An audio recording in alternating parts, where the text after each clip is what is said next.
ये पहला इतने बड़े लेवल का वॉर है जिसमें एआई फुल फ्लेजेड यूज हुआ है, ऐसा बोल सकते हैं? हाँ, इस बार जो एआई इस्तेमाल हुआ और कई सारे ऐसे एप्लीकेशंस एआई के जो हमने इस वॉर में देखे हैं, ये डायरेक्शन सेट करेंगे फ्यूचर वॉर्स की। अब जो डिफेंस बजट्स हैं, पहले वो सिर्फ मिसाइल्स और एयर डिफेंस सिस्टम्स राइट। इस पर खर्च होता था। अभी एक हैवी बजट जाएगा साइबर और एआई डिफेंस सिस्टम्स पर, और ये सिर्फ वॉर, एआई का इस्तेमाल सिर्फ फिजिकल वॉर के लिए नहीं हो रहा है, ये इंफॉर्मेशन वॉरफेयर भी हो रहा है। करेक्ट। आपको पता है जब रशिया और यूक्रेन का वॉर हो रहा था तो जेलेंस्की का एक वीडियो वायरल हुआ उनके डिफेंस फोर्सेस में, जिसमें उन्होंने लोगों से कहा कि हम सरेंडर कर रहे हैं, और कई लोगों ने उसको सच भी मान लिया, डिमोरलाइज हो गए। डिमोरलाइज हो गए। अब सोचिए यदि उसका इम्पैक्ट हो जाता और कुछ ऐसा एक्शन हो ही जाता, वो तो टाइम भी पता पड़ा और उसके बाद छोटा सा देश है, एक्शन हो गया। यदि कोई बहुत बड़ा देश है तो कई बार तो कुछ लोग रिएक्ट कर ही जाते हो। सर, ये ड्रोन अटैक्स जो इस बार बहुत ज़्यादा दिखे ईरान इजराइल अमेरिका वॉर में, उसमें क्वेश्चन आ रहा है कि भाई आपका जो इंटरसेप्टर है अगर ड्रोन को इंटरसेप्ट नहीं कर पा रहा है, तो क्या कोई ऐसा इसमें भी जो एआई इनोवेशन होगा कि भाई कुछ लॉन्च हो तो उसको ही हैक करके डिसेबल कर दो, न कि आप उसको अपने मिसाइल से इंटरसेप्टर से अटैक करके उसको डिस्ट्रॉय करो, अब उसको ही वो कर दो ना, हिला डालो उसका ही सिस्टम। ऑलरेडी ऐसे सिस्टम्स हैं। हाँ।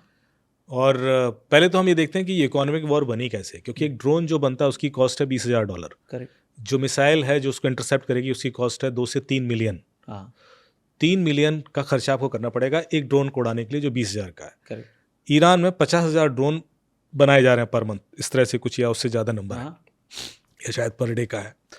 अब यदि इतने ड्रोन बन रहे हैं तो, और वो नेबरिंग कंट्रीज़ में पंप कर रहे हैं, जो बहरीन, कतर और जो भी यूएई में, सऊदी में, हाँ, सब यूएई, जगह। कुवैत वाले जो देश हैं, तो और उनको काउंटर करना है तो उनको मिसाइल चाहिए।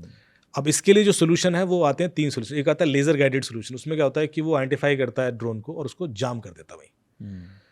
अब उसको वहीं जाम करेगा तो वो गिरेगा, तो जहाँ भी गिरेगा वहाँ भी फटेगा ही, क्योंकि बहुत ऊपर नहीं होता वो। उसके अलावा एक सिस्टम होता है जो उसको कंट्रोल में ले लेता है, तो आप उसको कंट्रोल में ले लेंगे तो आप उसको कहीं ऐसी जगह लैंड करा सकते हैं जहाँ पर फिर उसको डिसमेंटल किया जाए या ब्लास्ट कराया जाए। फिर तीसरा सिस्टम होता है जिसको इस तरह से डिज़ाइन होता है कि वो वापस पुश किया जाए उसको। सो हर तरह की पॉसिबिलिटीज़ हैं, पर ड्रोन टेक्नोलॉजी भी इतनी तेज़ी से इवॉल्व हो रही है कि बाय द जो पुराने इस तरह के इंटरसेप्टर्स थे या रेगुलेटर्स थे या कंट्रोलर्स थे, अब वो काम नहीं करते लेटेस्ट ड्रोन्स पर। एंड ये वॉर ड्रोन मैनेजमेंट की भी लगातार चल रही है, इवॉल्व हो रही है। सो ऐसा नहीं है कि आप 100% श्योर हो कि वो वर्क कर जाएगा, specially if so many drones are coming, और आपकी एक कैपेसिटी है कि आप एक बार में सिर्फ 20, 25, 50 ड्रोन ही इंटरसेप्ट कर सकते हो, और वहाँ से 50,000 ड्रोन आ गए तो फिर आप नहीं कर पाएंगे। आयरन डोम को लेकर भी एक जो मिथ था वो इस बार ब्रेक टूटा हुआ है, बिल्कुल कि भाई आयरन डोम सब रोक लेगा, कुछ नहीं अटैक होने देगा, बट इजराइल में मैसिव अटैक किया ईरान ने, धुआं कर दिया। तो आयरन डोम जैसी बड़ी टेक्नोलॉजी को भी क्या हैक किया जा सकता है, डिसेबल किया जा सकता है?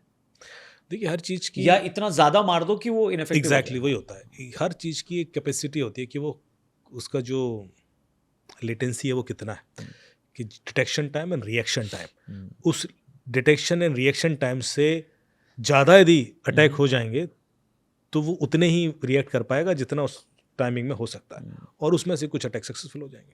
तो ये तो हमेशा रहता है ना, you can increase capacity from this side as well, लेकिन अभी जिस तरह की वॉर चल रही है उसमें तो हजारों मिसाइल्स एक एक बार में जा रही हैं, तो ऐसे में आई एम श्योर कि कुछ तो सक्सेसफुल डेफिनेटली होंगे। मिसाइल्स को हैक कर सकते हैं क्या? उसमें ऐसा कुछ होता है, ऐसी कोई टेक्नोलॉजी थी कि उसको हैक किया जा सके, डिसेबल किया जा सके? दोनों तरह की मिसाइल आती हैं, आपको पता है ऐसी मिसाइल भी आती हैं जो जब आपने मिसाइल छोड़ी है, हाँ। उसके बाद आपने एक टारगेट दिया, हाँ। फिर आपने बीच में डिसाइड किया नहीं टारगेट दूसरा है, तो फिर आपने फिर से टारगेट चेंज कर दिया। हाँ।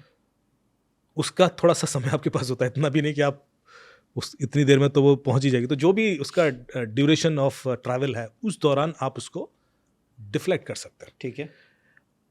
ये तो है, लेकिन कोई सामने वाला उसको कर पाएगा अभी ऐसा कभी हुआ नहीं। ओके।